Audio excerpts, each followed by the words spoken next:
En las profundidades del océano, donde la luz no llega y el silencio es total, comienza una historia que no tiene nada de tierna. Es el comienzo de una pesadilla gelatinosa, con tentáculos.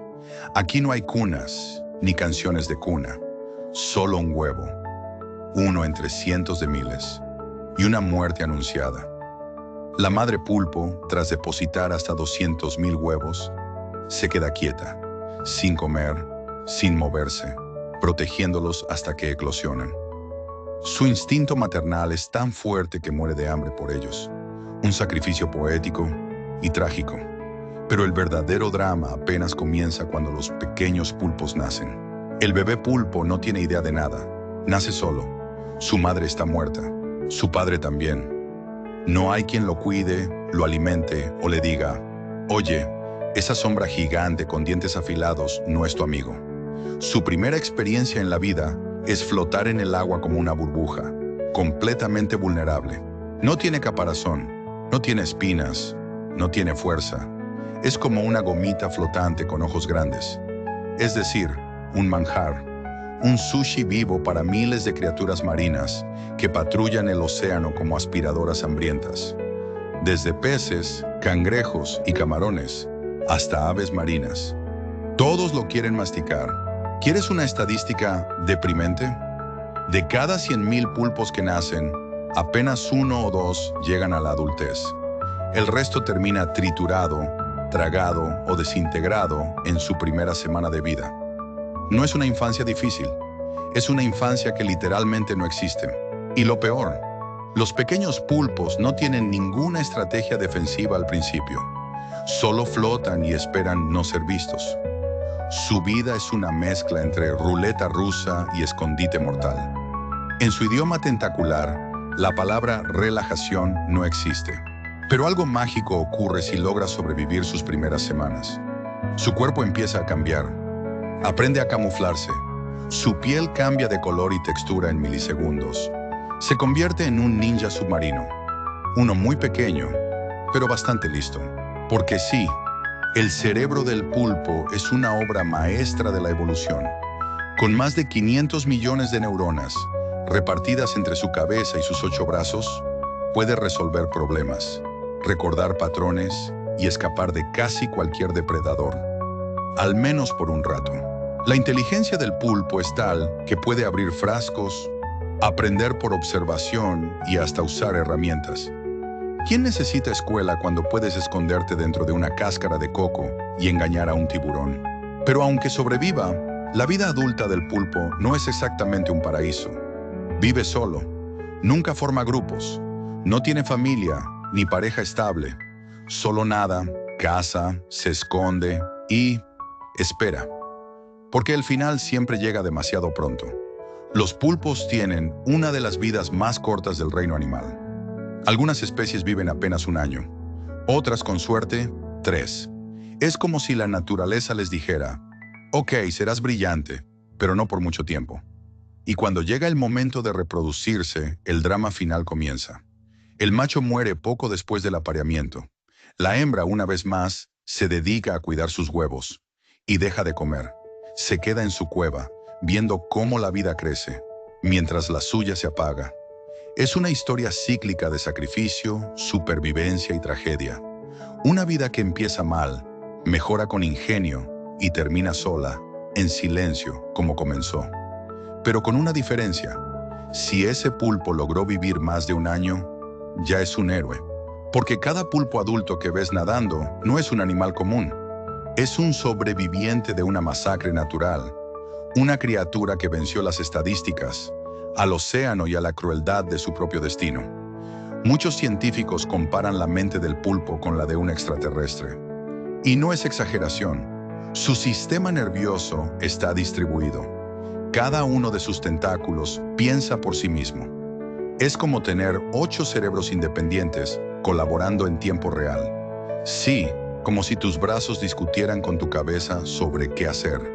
Y como si eso no fuera ya suficientemente extraño, los pulpos tienen 3 corazones.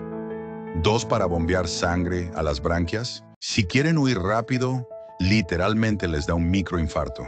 Su sangre, por cierto, es azul. porque no usan hierro como nosotros, sino cobre para transportar oxígeno. Es más eficiente en aguas frías y profundas, pero también les hace vulnerables a cambios de temperatura. Elegantes, sí, frágiles también. Los pulpos pueden perder un tentáculo y regenerarlo por completo, sin drama, como quien pierde un zapato y compra otro. Lo más sorprendente es que incluso sin cabeza, un brazo de pulpo puede seguir reaccionando al tacto durante horas. Pesadillas, ¿verdad? Pero todo eso, los cerebros múltiples, la sangre azul, el camuflaje instantáneo, la inteligencia extraordinaria, no los salva del destino final. Porque no importa cuán brillantes sean, la vida del pulpo es una tragicomedia biológica escrita con tinta de ironía. No tienen ancianos, no hay pulpos sabios contando historias. Nadie vive lo suficiente para transmitir su legado. Cada generación parte de cero. Aprenden solos, luchan solos, mueren solos. Y aún así, sobreviven. Los humanos los estudian con fascinación. Algunos incluso intentan prohibir su crianza en cautiverio por razones éticas. Porque sí, los pulpos sienten, se estresan, juegan, forman recuerdos. Y eso nos incomoda porque nos recuerda a nosotros mismos. Entonces, ¿por qué nacen así? ¿Por qué no evolucionaron con una infancia más segura o una vida más larga? La respuesta es simple y cruel, porque no lo necesitan. La naturaleza solo exige una cosa, que la especie continúe. Y el pulpo lo hace, aunque sea a través del sufrimiento de millones de bebés perdidos en la oscuridad. Y por si pensabas que al menos se comunican entre ellos, la respuesta es no. O al menos, no como esperas. El pulpo no tiene lenguaje. No hay saludos ni despedidas. Solo cambios de color, impulsos nerviosos y tinta. En otras palabras, su versión de me gustas es desaparecer entre burbujas.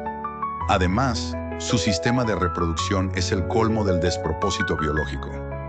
El macho tiene un brazo especial, el ectocótilo, que inserta dentro de la hembra, y luego, en muchas especies, simplemente muere. A veces incluso antes de terminar el acto. Literalmente, el peor polvo de la naturaleza.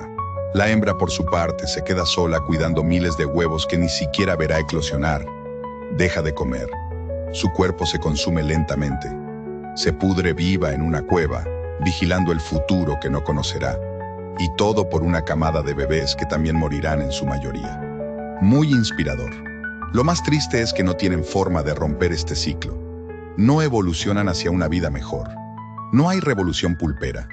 No hay rebelión contra el sistema natural. Solo resignación biológica. Como si hubieran aceptado su destino. Ser genios tristes con fecha de caducidad temprana. Mientras tanto, nosotros los humanos nos lo comemos en ceviche.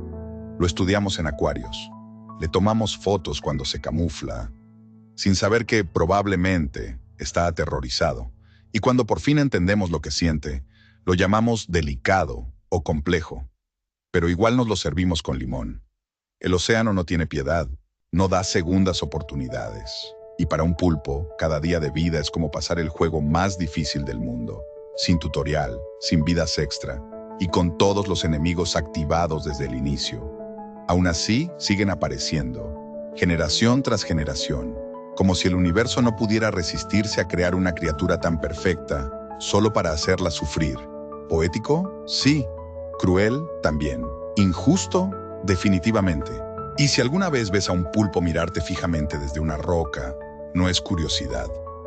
Es resignación. Él sabe que lo estás viendo, que probablemente no vivirá mucho más. Y que tú, con tu aire y tu piel sin tentáculos, no tienes idea de lo que es nacer condenado. Ser un pulpo no es ser libre, es ser brillante, sensible, único, y estar atrapado en una maldición biológica sin final feliz. Porque en el fondo del océano no sobrevive el más fuerte, sobrevive el más invisible. Y si hoy estás vivo, entero, con corazón rojo, sangre tibia y ganas de quejarte, recuerda al pulpo, que nació para morir, y aún así, lucha por vivir.